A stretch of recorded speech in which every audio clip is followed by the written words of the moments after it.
on MCTV this week. Learn about a new book written by a former MC faculty member and take a trip to the arcade with ASAP.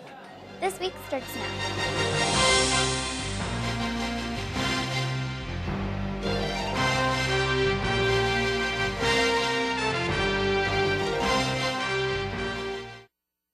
Hello and welcome to MCTV this week. For Tate Heifel, I'm Lily Guillen. Deciding that the importance of sports for women was easy for former MC professor Peggy Kolcheski to do. However, writing a book about it was not. Kolcheski is the author of Maggie Jean, a book about women wanting to play sports. Her inspiration for writing the book came from an incident while she was teaching at a public school.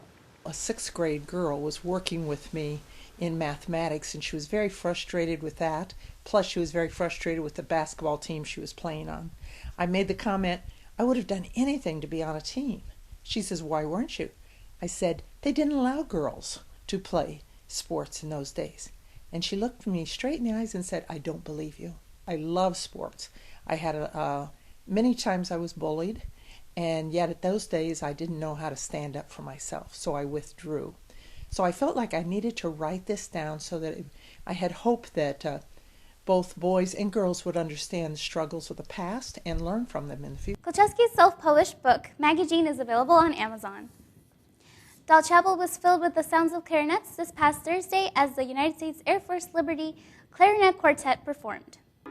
Playing with music ranging from Scott Joplin to the soundtrack of the film Lincoln, the group performed an hour-long set for members of the college and local community.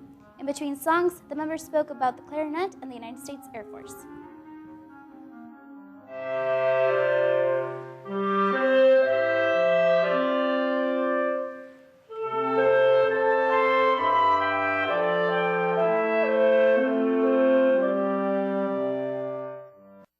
The quartet is based out of Scott Air Force Base in southern Illinois. A mixture of the past and present was seen on campus last Wednesday. ASAP After Hours hosted an arcade night featuring older games like Miss Pac-Man and Pinball. Students could play more recent games on the Nintendo Wii system like Just Dance and Super Smash Bros. This event was free for students to come and take a break. We were hoping to give the students somewhere to go to relax in the middle of the week, and a fun arcade night sounded good. ASAP will be hosting a dodgeball tournament tonight starting at 9 p.m. in the Huff Athletic Center. And taking a look at some events on campus this week, there will be an English department reading featuring guest Janice Harrington tomorrow at 4:30 p.m. in the Hughes Library. There will also be a showing of American History X, followed by a discussion at 6:30 p.m. in the Center for Science and Business. And on Friday, ASAP will be presenting comedian Fortune Feimster at 7 p.m. in Doll Chapel. Coming up after the break, Fighting Scots men's basketball takes on Cornell in the season finale.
This year, Monmouth College added 2 varsity sports to our Fighting Scots programs, men's and women's lacrosse.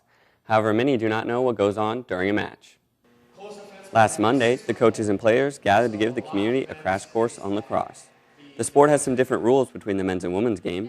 The men's is similar to hockey with full contact and fast-paced play, while the women's is much more like basketball with defensive 3-second rule and no body checks. I think our biggest strength at this point is just our attitudes. Everyone's really excited. They want to be a part of history. They're really motivated and driven. So I would say the drive for them right now is the biggest asset for us. The men are home as they take on Concordia, while the women's team travels to Dubuque. This Saturday, the men's basketball team took to the court for their final game of the season. Before the tip-off, seniors Austin Johnson, John Matthews, and Addison Morgan walked to center court with their parents for a moment of recognition.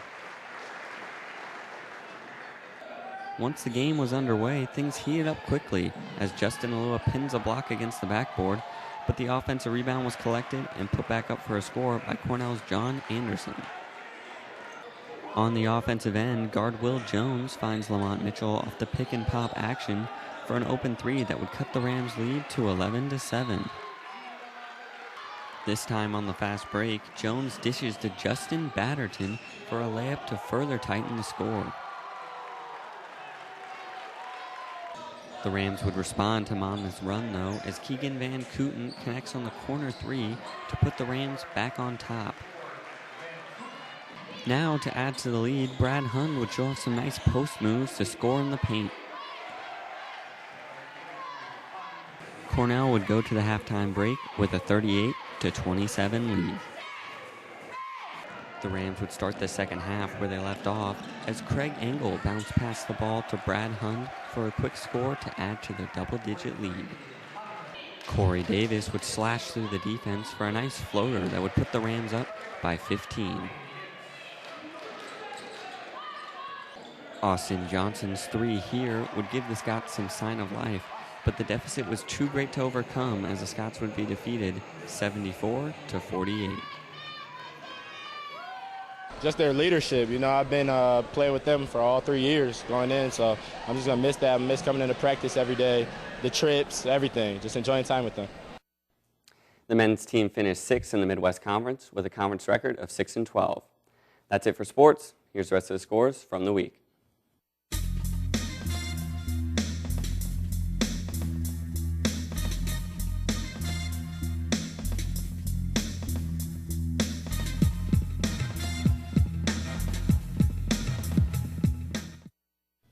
That's it for MCTV this week. I'm Tate Heupel.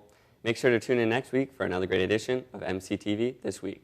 And I'm Lily Gannon. You can also watch us on the web by going to monmouthcollege.edu/mctv. See you next week.